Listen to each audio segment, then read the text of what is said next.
Today's thought of the day is if you want God to send you somebody, you have to get out of your own head and move out of your own way.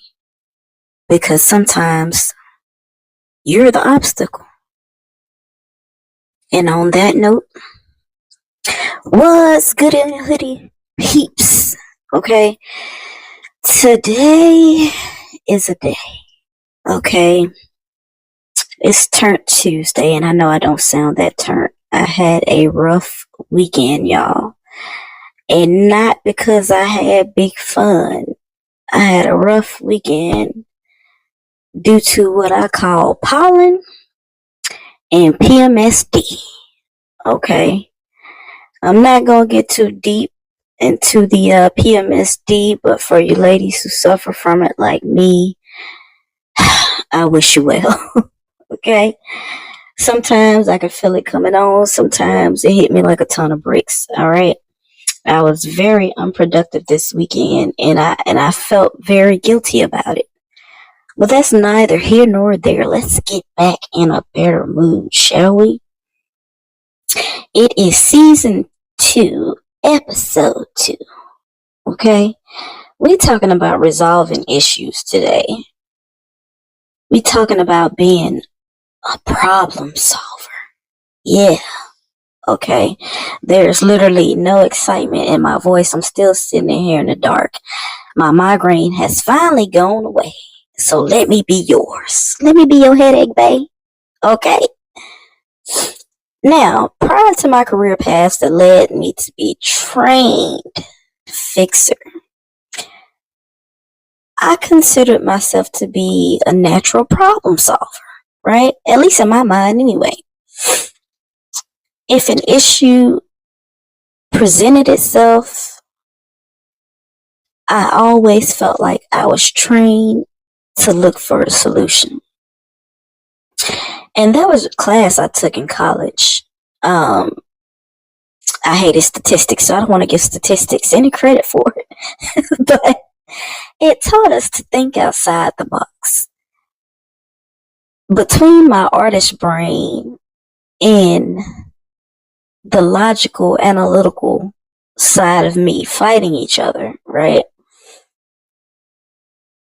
I feel like I was kind of made for problem solving, right? And I know the older I get, the less I want to do it. But I was always taught to look at the light at the end of the tunnel in retrospect, right? And believe it or not, no matter how low you get, no matter how depressed you are, no matter all of these things, for most people, I won't say for all, because for some, in a sense, it's too late because they've already made the decision that that's it, they done with life in general. But for me, I know there's a light at the end of the tunnel, right? And I may not see it now. And it could be something as simple as I was in my own way and I just had to move, get out the way, get out the way, get out the way, right? So, yeah. Now, don't get me wrong. If it's my guy, now he can't come to me about anything, right? Friends, real friends, can come to me about anything. But the average Joe, I'm not here to fix your problems, right? Sometimes you have to look within. Look within, Craig. The answer is there, okay? But I feel like, and this may even be a recap of a previous episode, I feel like I've done this episode before.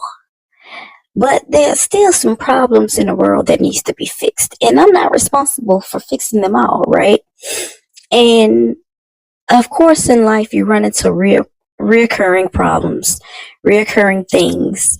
Sometimes you even feel like you're having deja vu, right? Now, I like to look at those moments and say, I feel like I've been here before. I feel like I've done this before. Have I? And it's some people that will invoke that in you, right? You can be around a certain person, a certain crowd, a certain group of individuals that constantly make you feel like you live in deja vu, right? And in that moment, you have to decide, what can I do differently this time than I did the last time? And it could be something that's very simple. It could be a simple fix. You can choose your surroundings better, choose your people better, choose your friends better, right? Especially if it's a negative thing. In a more positive light, it might invoke one of those deja vu feelings that was good. Like, oh yeah, I enjoyed this feeling. And in that case, you don't really have to do anything different. Just try to hold on to that, because we don't get too many good things in this little life, okay? And, well, I'll take that back. Some people live an amazing life, but the ones who appear to live an amazing life from the outside looking in, they struggling from the inside out, right? How many famous or rich people have you seen that can't break that old habit from their old street life, and they don't make it past another day, right? Or, you see these privileged little smart mouth, not all of them are smart mouth, but you see these little privileged teens that look like they shouldn't be carrying the world on their shoulders, that look like they come from a very privileged lifestyle. And then, a couple of days later, you hear that they took themselves out of the game, right? So the key to that is, don't judge a book by the cover. Because I opened this up telling y'all about PMSD. Some people have postpartum, and I think you could say depression on here. Some people have postpartum depression. Some people have premenstrual syndrome depression. I should have put more chapstick on. My lips are sticking together. Which is what I found myself suffering with, later in life. But I digress, right? And if you don't have a strong mind when dealing with these things, if you're already feeling broken, it's easier for you to just go ahead and just fall into that deep, dark hole and never climb back out. And I'm not going to say I'm a professional or anything, but I do kind of know the symptoms, and I know when it's happening. I can feel myself, and I can say, hey, Tenn, it's probably this, and you need to force yourself to get up. And sometimes, no matter how hard I try to force myself to get up, I just can't move. I just need to lay there. And in that moment, I'm not gonna lie, y'all know I like to take a nap.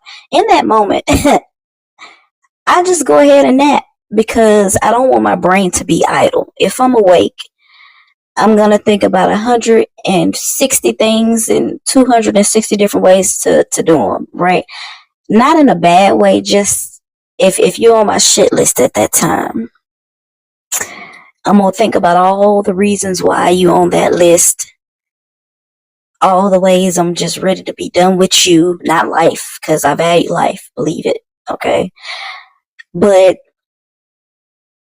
I'll start thinking about, friends that's going through things and how I can't help them get through. I can, but they don't listen. How I can't help them get through what they want to accomplish at the time, because they're truly not ready, right? And so on and so forth. So I'm not going to drag this out. This is not going to be a long episode. I finally figured out a way to upload this with just the picture. I'm not gonna lie, I gave y'all a great closing ending thought. and I didn't realize that my recorder timed out. So, on that note, you guys, like I said, this is not going to be a long episode. We going to end it with how we started it. Move out of your own way. Get out of your own head. Let God do the work. Okay? Stop being your own obstacle. And if you're surrounded by those type of people that invest in everything, everyone, every other black-owned business except for yours, learn how to move from that point forward, okay? If your friend sees you down, right, and you need a helping hand, especially those who proclaim to always have it, right? That shouldn't be something that you have to ask for. That should be something that they're willing to give you at the time, right? They proclaim all these things. They support all these black-owned businesses, but they haven't invested in you yet, right? And you know they got it because they always say they got it. And it ain't tricking if you got it, right? Right. Learn how to move. Don't be bitter about it. Don't be salty about it. Take it on the chin and keep it stepping. And on that note, y'all go forth, be fruitful, and prosper. And that's it, and that's all I got for this one. Y'all have a great day. Love you. Bye. Peace. On a side note, I was so profound, and I cannot remember what the hell I said when it cut me off. But that's it. Bye.